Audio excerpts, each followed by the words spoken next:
आप सभी का स्वागत है। मैं अनिश कुमार। स्टार्ट कर रहे हैं आज का टॉपिक। जो टॉपिक मैंने आप सभी को दिया था, किंगडम प्रोटिस्टा दिया था। लेकिन एक बात आप सभी को बता दूं फ्रेंड, किंगडम प्रोटिस्टा का कुछ क्वेश्चंस अभी भी बच गए हैं, जो कि मोस्ट प्रोबेबिलिटी शाम तक मैं वीडियो अपलोड कर दूंगा। टाइपिंग करना था, समय कम था, नहीं कर पाया, लेकिन मैक्सिमम क्वेश्चंस आप सभी के लिए लेकर आए हूं। तो शुरू करते हैं, और चैनल को सब्सक्राइब कर लीजिए और अपने फ्रेंड सर्कल में भी इसको शेयर कर दीजिए ताकि उनको भी ये क्वेश्चन मिल जाए। 48 नंबर क्वेश्चन। ऑलरेडी 2 टॉपिक हमने आप सभी को करा दिया है, 3rd टॉपिक है। अगर आप सभी ने नहीं किया है तो वीडियो के डिस्क्रिप्शन में लिंक दे दिया है दोनों टॉपिक का। 48 number questions. Eukaryotic unicellular belong to which kingdom? A Protista, B Monera, C Fungi, D Animalia. 7 to 8 seconds आप सभी को मिलेंगे। वीडियो को पॉज करके भी आप सभी सॉल्व कर सकते हैं। इसका आंसर ए होगा, Protista. Next 49। Protista are primarily A marine, B aquatic, C terrestrial, D none of these. Protista are primarily NCERT का लाइन है।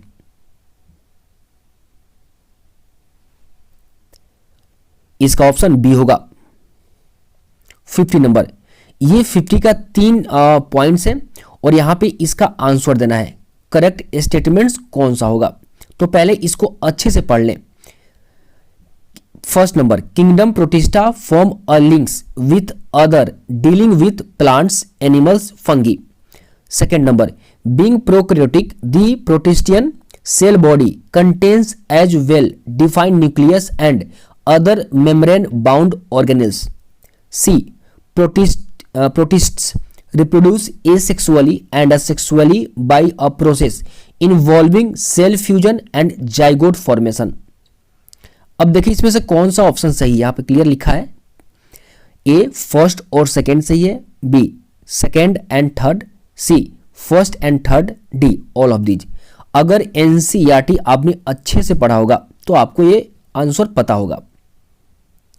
क्या होता है ना, एनसीईआरटी तो पढ़ लेते हैं, लेकिन जब क्वेश्चंस प्रैक्टिस करने बैठते हैं तो वो होता है थोड़ा कंफ्यूजन। इसीलिए मैंने ये सीरीज शुरू किया है, कंफ्यूजन खत्म हो। और मैं एग्जाम के पहले एटलीस्ट 2 से 3 बार आप सभी को क्लास 11th और 12th कंप्लीट करा दूंगा। अभी सिंगल मैं बना रहा हूं, हो सकता है बाद में डबल आप सभी को मिलने लगे। आप सभी टेंशन ना ले, मैं प्रॉपर प्लानिंग से करूंगा। जितना मैं कराता हूं इतना आप सभी कम से कम करें अच्छे से।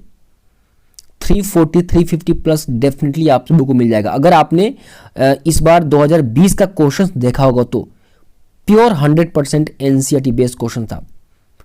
तो 50 का सी होगा, यानी ये फर्स्ट और थर्ड सही है। सेकंड इसलिए सही नहीं है कि सेकंड में यहां पे मैंने क्या किया है, बीइंग प्रोकैरियोटिक, यहां पे बीइंग यूकैरियोटिक होना चाहिए, क्योंकि आप सभी को पता है कि प्रोटिस्टा जो है यूकैरियोटिक होता है, राइट। तो मैंने क्या किया, बस यहां पे प्रोकैरियोटिक की जगह पे यूकैरियोटिक की जगह पे प्रोकैरियोटिक कर दिया, बस। इसलिए सेकंड स्टेटमेंट गलत हो गया। अगर यहां पे होता being eukaryotic the protistan cell body contain as well defined nucleus and other membrane bound organelles, right. इसलिए सेकंड गलत हो गया प्रोकैरियोटिक वजह से। चलिए 51। Which of the following organism have been placed under kingdom Protista? Kingdom Protista के अंदर किसको रखा गया है? A chrysophytes and dinoflagellates, euglenoid, slime moulds and protozoans, D all of these. 51 बताएं। तो ठीक है, आपने किंगडम प्रोटिस्टा पढ़ा होगा तो इतना आपको पता होगा, ऑल ऑफ दीज होगा, सभी को रखा गया, राइट। चलिए 52। Diatomaceous earth is used for all accept.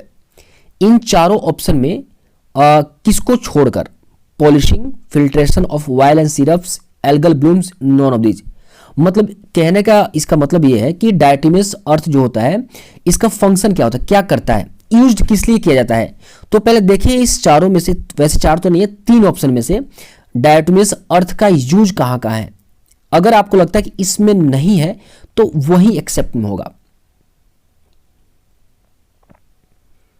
Option C, right. क्योंकि एनसीईआरटी पढ़ेंगे आप, ए और बी एनसीईआरटी का लाइन है, सी मैंने अपनी मर्जी से डाल दिया एल्गल ब्लूम्स, ठीक है। चलिए अच्छे से पढ़ाई करें आप सभी।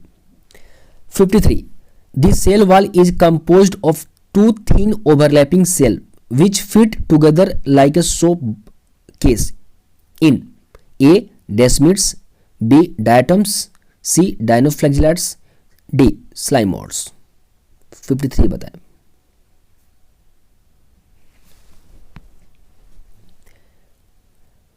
तो इसका आंसर बी होगा। Next 54 number, chrysophytes are planktons, nektons, benthic organism, D all of above.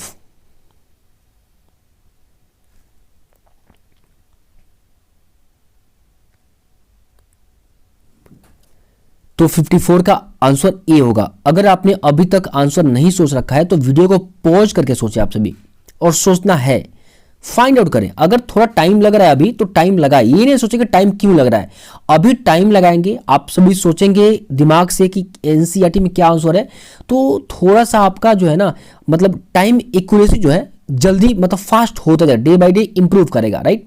तो सोचिए आप सभी, ऐसा ना सोचिए कि टाइम ज्यादा लग रहा है, टाइम लगाएं आप सभी, सोचें, तभी धीरे धीरे आपका इंप्रूव होता रहेगा। 55, golden algae is also called a dinoflagellates, slime moulds, euglena, desmids. बताएं। 55, तो गोल्डन एल्गी डेस्मिड्स को कहते हैं, ठीक है, क्राइसोफाइट्स में आता है, right. 56, in diatoms the cell wall are embedded with dash and thus the wall are indestructible, A aluminium, B silica, C metal, D copper। इसमें फिल इन द ब्लैंक्स मैंने रख दिया है क्योंकि एनसीईआरटी कंप्लीट लाइन दिया है, मैंने बीच में छोड़ दिया। बताएं। ऑप्शन बी होगा, सिलिका होगा, ठीक है, embedded with silica. Next 57, diatoms are the chief producers in the ocean. इस चारों में से ऑप्शन कौन सा होगा, आप सभी मुझे कमेंट बॉक्स में बताएं, A B C D. 58 number, the cell wall has a stiff cellulose plates on the outer surface, select the correct answer, A paramecium, B protozoans, C dinoflagellates, D chrysophytes. बताएं कौन सा option होगा।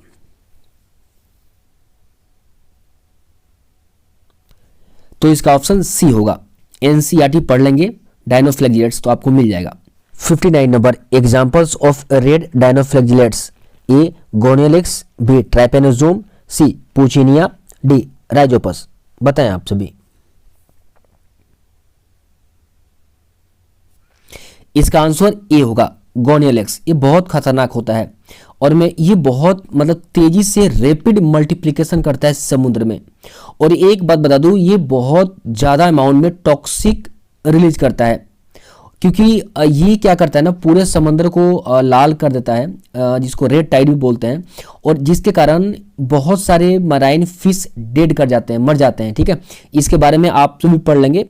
60 number, siliceous frustule of diatoms being indestructible piled up at the bottom of ocean and forward a thick bed over billions of years.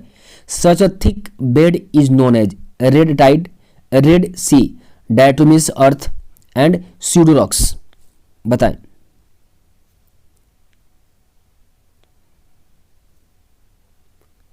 तो 60 का answer C होगा, आपने पढ़ा होगा। Dinoflagellates are mostly marine and saprophytic, B fresh water and photosynthetic, C marine and photosynthetic, D terrestrial and photosynthetic। बताएं। 61, तो इसका answer C होगा, marine and photosynthetic। नेक्स्ट, ये बहुत इंपॉर्टेंट क्वेश्चन है। 62 number, the given statements described a group of organisms. First, instead of a cell wall, they have a protein-rich pellicle making their body flexible. B. In second number, they have two flagella, a short and a long one. Third, they show mixotropic nutrition. Four, they are connecting between plant and animal. बताएं, इसमें से option बताना है, which of the following group is referred here, A dinoflagellates, B slime moulds, C euglena and D eubacteria. अब बताएं इसमें से जो फीचर 4 मैंने ऊपर स्टेटमेंट दिया है इसमें से किसका है, तो इसका ऑप्शन सी होगा, यूग्लिना। ठीक है फ्रेंड। अब देखिए थर्ड जो पॉइंट लिखा गया है, दे हैव मिक्सोट्रोपिक न्यूट्रिशन। मिक्सोट्रोपिक का मतलब होता है कि आप तुमने ने पढ़ा होगा कि यूग्लिना जो होता है वो फोटोसिंथेसिस भी करता है, हेट्रोट्रोपिक भी करता है। मतलब लाइट अगर प्रेजेंट है तब तो खाना बनाएगा, अगर लाइट एब्सेंट है तो वो हेट्रोट्रोपिक जैसे फंक्शन करेगा। ठीक है, ये पढ़ लेंगे आप सभी। अब ये बताएं आप सभी, इसमें से आप सभी को बताना है कि कॉलम फर्स्ट और कॉलम सेकेंड आपको मिलान करना है और बताएं आप सभी 63 का ऑप्शन क्या होगा। आप सभी वीडियो को पॉज करके मिलान कर ले, मैं इसका आंसर बता देता हूं। इसका आंसर 63 का ए होगा, राइट। नेक्स्ट चलिए, slime moulds are 64 number photosynthetic protists, saprophytic protist, A and B दोनों होगा, non of these 64।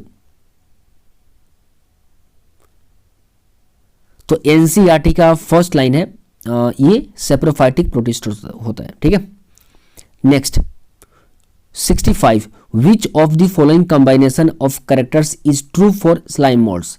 Slime moulds के लिए कौन सा ट्रू है, A parasitic, plasmodium without walls, spores disperse by air current, B saprophytic, spores possess pseudo wall, spores disperse by water, C parasitic, plasmodium without wall, spores disperse by water, D saprophytic, spores possess true wall, spores disperse by air current. NCERT अगर आपने पढ़ा होगा तो clear आपको पता होगा। तो देखिए फ्रेंड, एक चीज आपने पहले डिसाइड कर लिया होगा, ए और सी ऑप्शन नहीं होगा, इसमें पैरासाइटिक होता है, जबकि आपको पता है कि स्लाइम मोल्ड्स पैरासाइटिक नहीं होता है, स्लाइम मोल्ड्स सेप्रोफाइटिक होता है। यानी आपको सिलेक्ट करना है बी और डी में, बी और डी में सिलेक्ट करना है। सेकेंड पॉइंट पढ़िए, स्पोर्स पोसेस सूडो वॉल और एक ट्रू वॉल। तो आप जब पढ़ेंगे तो वहां लिखा है कि ये ट्रू वॉल पोसेस करता है। ठीक है, तो इसलिए डी ऑप्शन सही होगा। ये जो मैंने 18 क्वेश्चंस आपको कराया, इसमें कुछ क्वेश्चंस और बच गए हैं जो कि मैं कोशिश करूंगा, मोस्ट प्रोबेबिलिटी आप लोगों को इवनिंग में वीडियो मिल जाए। ठीक है, आप सभी इतना करें, बहुत अच्छा क्वेश्चन था। और जो मैंने क्वेश्चंस आप लोगों को दिया इतना अच्छे से करें। अगर नए हैं तो प्लेलिस्ट में जाएं, वहां से दी लिविंग वर्ल्ड का क्वेश्चन करें। अभी के लिए इतना ही, थैंक्स फॉर वॉचिंग वीडियो।